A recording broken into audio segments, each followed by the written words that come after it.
નમસ્કાર વિદ્યાર્થી મિત્રો, જ્ઞાન સેવા ચેનલમાં હું જે લીંબડિયા આપ સર્વ વિદ્યાર્થી મિત્રોનું હાર્દિક સ્વાગત કરું છું।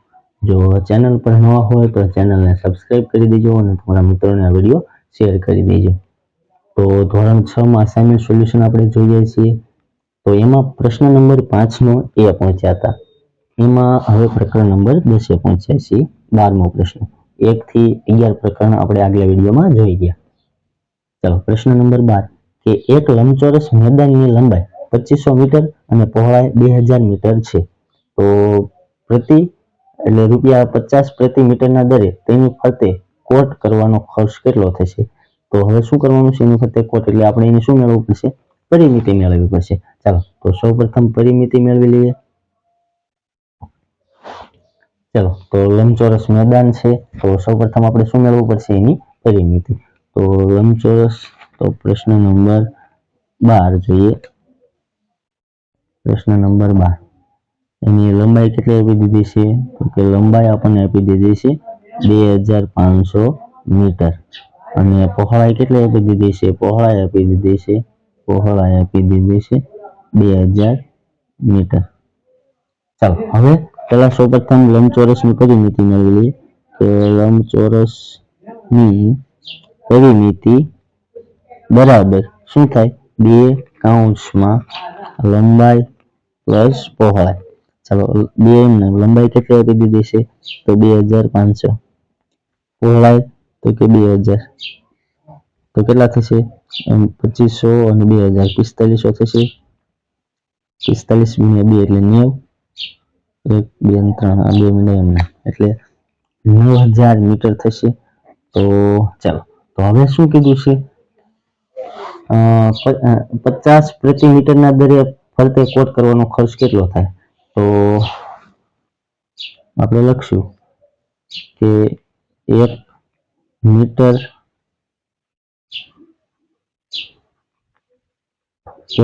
ફરતે કોટ કરવાનો ખર્ચ કેટલો છે? 50 રૂપિયા છે। તો આપણે કેટલી 9000 મીટરની ફરતે કરવાનું છે? તો કે હા, તો 9000 મીટર ફરતે કોટ કરવાનો ખર્ચ કેટલો? આ રીતના ત્રિરેખી મૂકવાની, ચોકડી ગુણાકાર તો કે 50 ગુણ્યા 9000 થશે અને છેદમાં આ 1। ચાલો રેડી, તો હવે ગુણાકાર કરી નાખીએ। 5 9 45 થશે, 0 ઉમેરી દઈએ, 1 2 3 ને 4, 1 2 3 ને 4 તો કેટલામાં થશે? 4,50,000 રૂપિયા થશે। કેટલા થશે? 4,50,000 રૂપિયા થશે। એ આપણો જવાબ થઈ ગયો। ચાલો 13મો પ્રશ્ન શું આપેલો છે? એક ત્રિકોણની બે બાજુઓના માપ 15 સેમી અને 10 સેમી છે। જો ત્રિકોણનું પરિમિતિ આપી દીધી 40 સેમી હોય તો તેની ત્રીજી બાજુનું માપ કેટલું થશે? તો આપણે સૂત્ર શું મેળવીએ છીએ કે 13મો પ્રશ્ન કે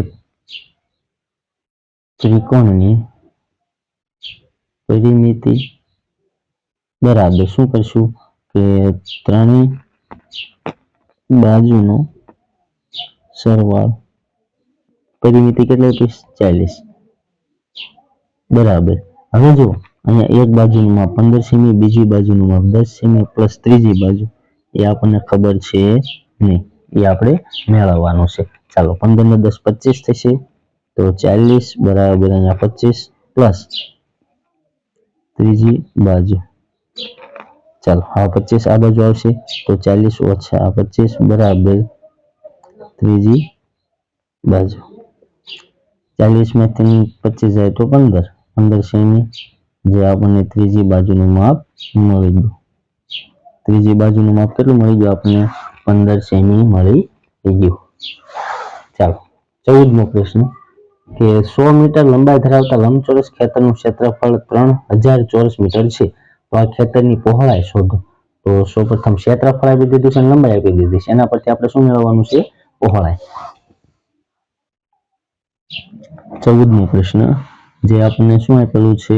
તો કે લંબાઈ આપી દીધેલી છે 100 મીટર અને ક્ષેત્રફળ આપી દીધેલું છે, કેટલું આપી દીધેલું છે? 3000 ચોરસ મીટર। તો આપણે સૂત્ર મૂકી દઈએ કે લંબચોરસ નું ક્ષેત્રફળ બરાબર શું થશે સૂત્ર?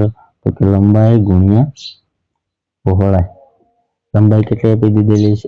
ક્ષેત્રફળ તો કે આપી દીધેલું છે 3000 ચોરસ મીટર, લંબાઈ 100 મીટર અને પહોળાઈ આપણને મેળવવાની છે। ચાલો હવે આ 100 ના છેદમાં આવતા રહેશે તો કે હા 3000 × 100 બરાબર શું થશે? પહોળાઈ। આ 0 આ 0 આ 0 આ 0 તો 30 મળ્યો। તો 30 મીટર શું મળ્યું આપણને? પહોળાઈ મળી ગઈ। તો આપણે લખી નાખવાનું 30 મીટર પહોળાઈ છે। તો આ ખેતરની પહોળાઈ કેટલી હોય? 30 મીટર હોય। ચાલો હવે પ્રકરણ નંબર 12 જોઈએ કે 15મો પ્રશ્ન, એક રમકડાની કિંમત 50 રૂપિયા જ્યારે એક બેગની કિંમત 200 રૂપિયા છે તો રમકડા અને બેગની કિંમતનો ગુણોત્તર મેળવવાનો કીધો છે। તો 15મો પ્રશ્ન શું કીધું છે? તો કે રમકડાની કિંમત કેટલી છે? તો રમકડાની કિંમત અહીંયા પહેલા સૌપ્રથમ ઉપર શું લખવાનું? ગુણોત્તર મેળવતા હોય તો રમકડાની કિંમત ને પછી બેગની કિંમત।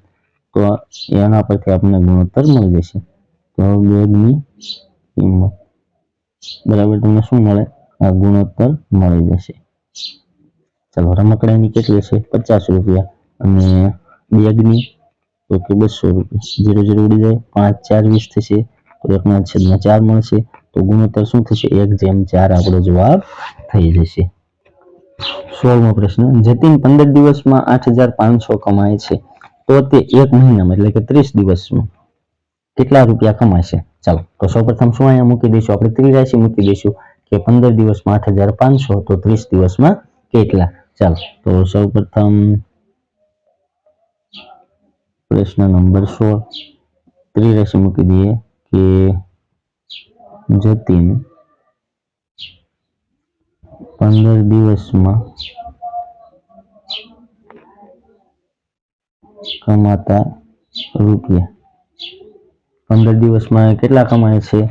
તો કે 8500 તો 30 દિવસમાં કેટલા? એ રીતના ત્રિરાશિ મૂકી દેવાની।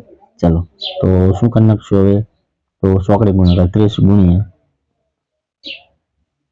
8500 છેદમાં કેટલા આવી જશે? 15 15 દુ 30 થશે તો 2 ગુણ્યા 85 85 દુ 170 એટલે 170 થઈ ગયા ને પાછળના 2 0 મૂકી દેવાના। તો એક મહિનામાં કેટલા કમાશે? તો 17000 રૂપિયા કમાશે। ચાલો એ રીતના તમારે ડાયરેક્ટ અહીંયા કરવા હોય તો પણ તમે કરી શકો જ્યારે વિકલ્પ હોય ખાલી જગ્યા હોય ને ત્યારે। કઈ રીતના? તો કે જો અહીંયા 15 દિવસ તો 8500 છે તો એક મહિના એટલે 30 દિવસ 30 દિવસથી 15 દિવસના કેટલા બમણા છે? તો આ પણ શું થઈ જાય? એના બમણા થઈ જાય। તો 85 100 છે 8500 એના બમણા કેટલા થશે? તો કે 17000। ચાલો અહીંયા આપણો આ વિડીયો પૂરો થાય છે। જો વિડીયો ગમે તો વિડીયોને લાઈક કરી દેજો, ચેનલ પર નવા હોય તો ચેનલને સબસ્ક્રાઇબ કરી દેજો।